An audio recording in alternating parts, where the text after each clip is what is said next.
Hi and welcome back to another video of Medic Notes. This video will be on shoulder dislocation, which can be divided into anterior or posterior dislocation of the shoulder. First, I will talk about anterior dislocation of shoulder. In anterior dislocation, the head of humerus is in front of the glenoid cavity. This is the coracoid process. The acromion process. This is the glenoid cavity. And this is the humerus head.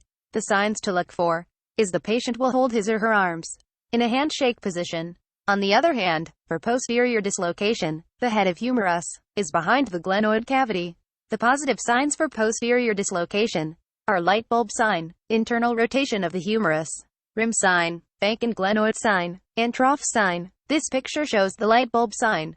The head of humerus is in the same axis as the humerus shaft, producing a Lightbulb shape. Next, the rim sign shows the widening of the glenohumeral space. As you can see in this picture, Vacant glenoid sign is where the anterior glenoid fossa looks empty, whereas the Trough sign is a vertical line seen on X-ray, made by the impression fracture of the anterior humeral head. These small arrows show the Trough line sign.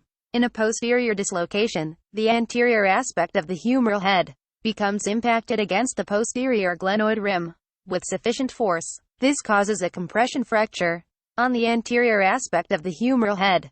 For management of shoulder dislocation, we can do closed reduction under sedation or manipulation under anesthesia, and ask patient to come again after 1 month for follow-up, or apply traction using Hippocrates method or Kocher's method. This picture shows the Hippocrates method. To reduce the shoulder dislocation, place heel into patient's axilla. Apply traction to his or her arm. Your foot acts as a lever to push the humeral head laterally, 30 to 40 degrees abduction, for 1 minute. Another method is the Kocher's method. First, the elbow is flexed to 90 degrees, with arm adducted or pressed against the body, and to full external rotation until resistance felt.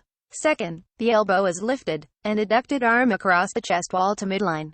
Thirdly, the affected hand is then placed on the opposite shoulder, internally rotated. However, this method is not to be used for obese or old people, because there will be an increased risk of recurrent dislocation, spiral fractures of humerus, and injury of the axillary nerve, compared to other techniques. That's all for this video. Thank you.